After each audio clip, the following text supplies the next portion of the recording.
આખરે ક્યાં પહોંચ્યું છે મોન્થા નામનું વાવાઝોડું? કઈ જગ્યા ઉપર ટકરાવાનું છે અને એની સ્પીડ કેટલી છે?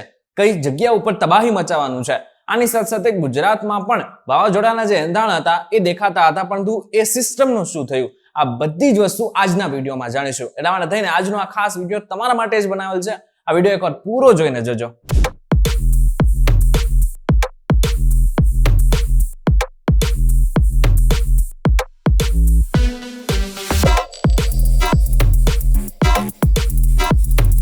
નમસ્કાર, welcome back folks VTV digital ઉપર તમે જોઈ રહ્યા છો ડેલી ડોઝ અને હું છું આપનો દોસ્ત કરણ ચડોતરા. તમે જ્યારે આ વિડીયો જોતા હશો ત્યારે મોન્થા નામનું વાવાઝોડું જે છે એ આંધ્રપ્રદેશમાં ટકરાઈ ચૂક્યું હશે. ખાસ કરીને તમને અત્યારે સ્ક્રીન ઉપર બે સિસ્ટમ દેખાઈ રહી છે. એક આ બાજુ આપણા અરબ સાગરમાં છે, બીજી જે સિસ્ટમ છે, જે વાવાઝોડું છે એ બંગાળની ખાડીમાં ઉત્પન્ન થયેલું છે. છેલ્લા 4 થી 5 દિવસની અંદર આ સિસ્ટમ ડીપ ડિપ્રેશનમાં હતી ને બાદ હવે વાવાઝોડાનું સ્વરૂપ ધારણ કરી લીધું છે. પરંતુ અત્યારે હાલ જે કાકીનાડા જે બીચ છે, એ જે દરિયા કિનારો છે, ત્યાં ટકરાઈ ચૂક્યું છે.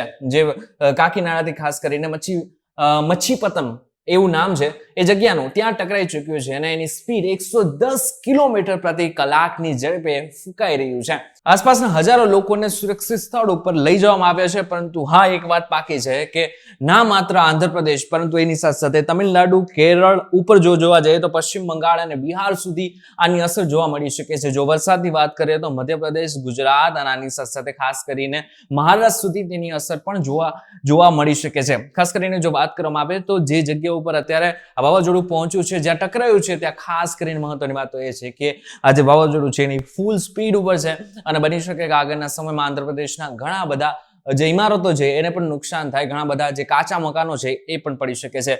આશા રાખી કે એવું ના થાય, પરંતુ ત્યાંના જે ખેડૂતો છે એ તો ચિંતામાં છે, પરંતુ બીજી બાજુ ગુજરાતના જે ખેડૂતો છે એ વધારે ચિંતામાં છે. કારણ કે એક બાજુ ચોમાસું જતું રહ્યું હતું, હવે વાત હતી શિયાળાની. શિયાળામાં મોટાભાગના ખેડૂતો ખુશ હતા, કારણ કે એક બાજુ વરસાદ સારો પડ્યો હતો અને એક બાજુ ઘણા બધા ખેડૂતો એ પણ વિચારી રહ્યા હતા કે પાક લણી લીધો છે તો આ બાદ જે પાકનો જે ભાવ હશે ખૂબ જ સારો આવવાનો છે, એ પ્રમાણે ચાલતા હતા. પરંતુ અચાનક જ એક સિસ્ટમ આવે છે, ડીપ ડિપ્રેશનમાં ફેરવાઈ જાય છે અને મહત્વની વાત તો એ છે કે એ સિસ્ટમ વાવાઝોડું તો નથી એનું પોતાનું સ્વરૂપ ધારણ કરતું, પરંતુ ડિપ્રેશનમાં રહીને જ ગુજરાતના મોટા ભાગના વિસ્તારોમાં એની અસર બતાવે છે. ખાસ કરીને સૌરાષ્ટ્રના વિસ્તારમાં, સૌરાષ્ટ્ર અને દક્ષિણ ગુજરાતના વિસ્તારોમાં ખાસ કરીને એની અસર દેખાઈ રહી છે. એક વખત વાત કરી લેજો, 28 થી 29 તારીખની વચ્ચે વાત કરીશું તો ગુજરાતના ખાસ કરીને મોટાભાગના વિસ્તારોમાં એની અસર થવાની પૂરેપૂરી શક્યતાઓ છે. આવતીકાલે 29 તારીખ છે. 29 તારીખે ફરી એકવાર વેરાવળ, ઉના, પોરબંદર, જુનાગઢ, ભાણવડ, દ્વારકાથી લઈને સલાયા સુધી આની અસર થઈ શકવાની પૂરેપૂરી શક્યતાઓ છે. આવતીકાલે પણ દક્ષિણ ગુજરાતમાં મોટા ભાગના વિસ્તારોમાં વાતાવરણ પલટાયેલું રહેશે અને લગભગ એવું માનવામાં આવી રહ્યું છે કે સુરતની આસપાસના વિસ્તારોથી લઈને વલસાડ સુધીના વિસ્તારોમાં ભારે વરસાદની શક્યતાઓ આવતીકાલે પણ દેખાઈ રહી છે. એક બાજુ મોન્થા નામનું વાવાઝોડું આગળ વધી રહ્યું છે તો બીજી બાજુ જે અરબ સાગરમાં જે સિસ્ટમ સક્રિય થયેલી છે એની અસર પણ ગુજરાતના મોટા ભાગના વિસ્તારોમાં આપણને જોવા મળી રહી છે.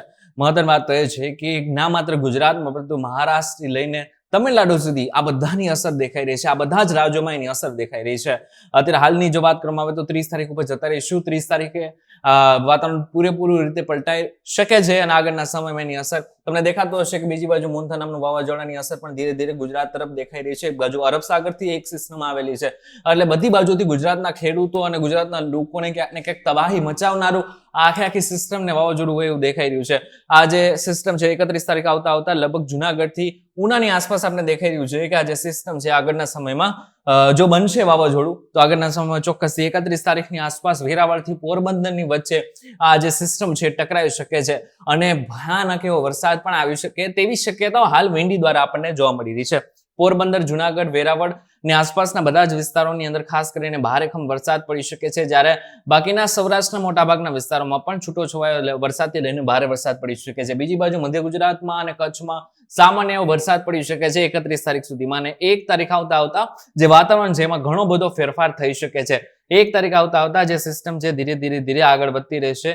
તમને દેખાતું હશે કે મોટાભાગના ગુજરાતના વિસ્તારોને કવર કરી રહ્યું છે. જે સિસ્ટમ આગળ વધી રહી છે, જો વાવાઝોડાનું સ્વરૂપ ધારણ કરે છે તો ચોક્કસથી ભારેખમ તબાહી મચી શકે છે. પરંતુ હા, એવું લાગી રહ્યું છે કે આ ડીપ ડિપ્રેશનમાં જ રહી શકે છે અને આગળના સમયમાં એની અસર ગુજરાતને ઓછી થવાની શક્યતાઓ છે. વાવાઝોડું બનવાની શક્યતાઓ હાલ પૂરતી નથી, પરંતુ હા ચોક્કસથી વાત એટલી છે કે જો વાવાઝોડુંનું સ્વરૂપ ધારણ કરે છે તો ભારેખમ નુકસાનીનો સામનો ખેડૂતોને કરવો પડી શકે છે. 2 તારીખ આવતા 1 તારીખથી લઈને 2 તારીખની વચ્ચે વરસાદ આવશે, પરંતુ 2 તારીખ આવતા ધીરે ધીરે વાતાવરણ છે એ નોર્મલ બનતું જઈ રહ્યું એવું દેખાઈ રહ્યું છે. હવે વાત કરીએ એટલે મોન્થા નામનું વાવાઝોડું 28 તારીખ ઉપર ફરીથી એકવાર જઈશું અને આપણે એનો ટ્રેક જોઈશું કે કેવી રીતના આગળ જઈને આગળ વધી રહ્યું છે.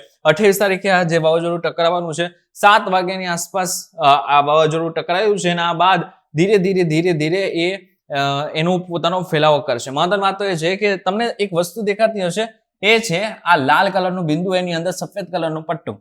હવે મહત્વની વાત તો એ છે કે અહીં સમજવા જેવી એક વસ્તુ છે કે જ્યારે કોઈ વાવાઝોડું બનતું હોય છે એની એક આંખ હોય છે અને આંખ લગભગ હજારો કિલોમીટરની પણ હોઈ શકે છે, અમુક વખત 500 કિલોમીટરની પણ હોઈ શકે છે અને 100-200 કિલોમીટરની પણ હોઈ શકે છે. પરંતુ હા, જે જગ્યા ઉપર એની આંખ હોય છે ત્યાં ભયંકર તબાહી પણ આવતી હોય છે, ખાસ કરીને એટલા એરિયામાં તો આવતી હોય છે. પરંતુ બાકીના જે હજારો કિલોમીટરનો એરિયો છે ત્યાં વરસાદી માહોલ સર્જાતો હોય છે.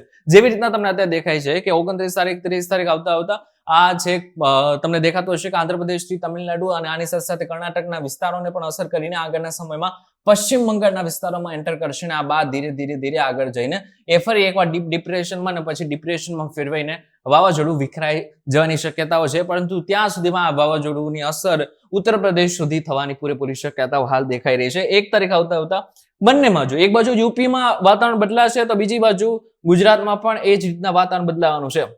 મોન્થા નામની વાવાઝોડાની અસર ગુજરાતમાં થવાની છે, તો અરબ સાગરમાં જે સિસ્ટમ ઉત્પન્ન થયેલી છે એની પણ અસર ગુજરાતમાં થવાની છે. એટલે કહી શકાય કે બેવડી માર અત્યારે ખેડૂતો સહન કરી રહ્યા છે.